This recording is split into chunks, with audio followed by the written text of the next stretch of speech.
Bienvenue à bord des autoroutes de l'absurde.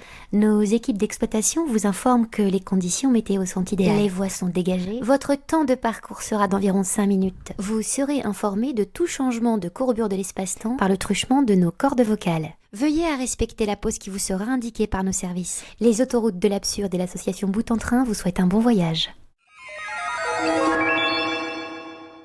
Vous êtes dans une voiture qui a la faculté de vous déplacer dans le temps. Asseyez-vous confortablement, mettez votre ceinture, allumez à fond vos oreilles, prenez un Ricola. Vous allez maintenant pouvoir emprunter les grands axes du temps. Ce petit road trip spatio-temporel vous est offert par le Festival de l'âme sauvage.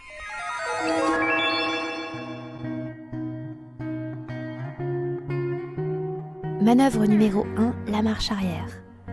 Et si vous pouviez faire un créneau, une marche arrière, un dérapage dans un millénaire, un siècle, une année de votre choix, quel serait votre parking? Autant de cavernes. Il y aurait rien. On irait à la pêche, on mettrait des peaux de bêtes sur le dos. On n'aurait pas d'avion, on n'aurait pas de voiture, on n'aurait rien du tout. On serait au calme dans une grotte. Là, vu qu'on a fait le tour des Puy-de-Dôme, peut-être l'époque où il y avait les volcans. Le plus récent, c'était il y a 30 000 ans. Et sinon 100 000 ans dans le coin. Je me déplacerais il y a 30 000 ans pour voir un volcan en éruption. Le 19e siècle. Voilà, au temps de Proust, les Madeleines de Proust, cette ambiance du 19e. Ma maman a toujours lu Proust et lit encore Proust, même maintenant. La Renaissance alors, dans des châteaux, comme dans le temps quand on était bébé et enfant et qu'on rêvait de contes de fées, les longues robes. On va dire 1580, allez. Oui, plutôt la période de la Renaissance, avec tous les artistes, les poètes, puis après un peu plus tard les Lumières, tout ça, Léonard de Vinci, les châteaux de la Loire, c'est une époque culturellement parlant assez riche. 39, tiens, 1939. Ouais, les années 60, plus d'insouciance, on a l'impression que les gens s'amusaient plus.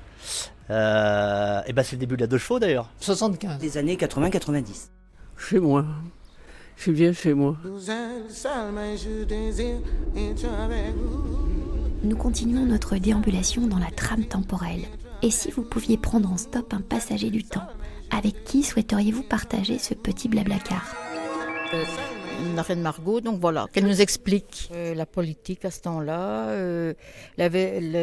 comment les gens étaient investis.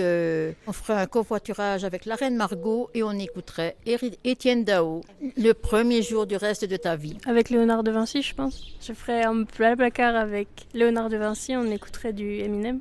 Bach. Ouais, on ferait un blablacar avec Bach, on écouterait Ne me quitte pas.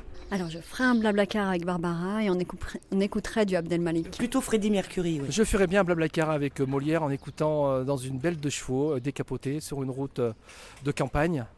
Je ferais un blablacar avec Marilyn Monroe et on écouterait Les Innocents. Un homme ordinaire. Tout me plaît. Hein. Problème d'alimentation, nous devons momentanément quitter le virtuel pour un retour dans le présent. Cap sur 2022. Pour la suite des événements, c'est à vous. Prière de faire pause. Compressez les symboles carré, triangle, bâton, bâton. Vous pouvez maintenant appuyer sur le klaxon. Gommette rouge. Votre niveau d'énergie est remonté. Nous allons pouvoir continuer nos déambulations.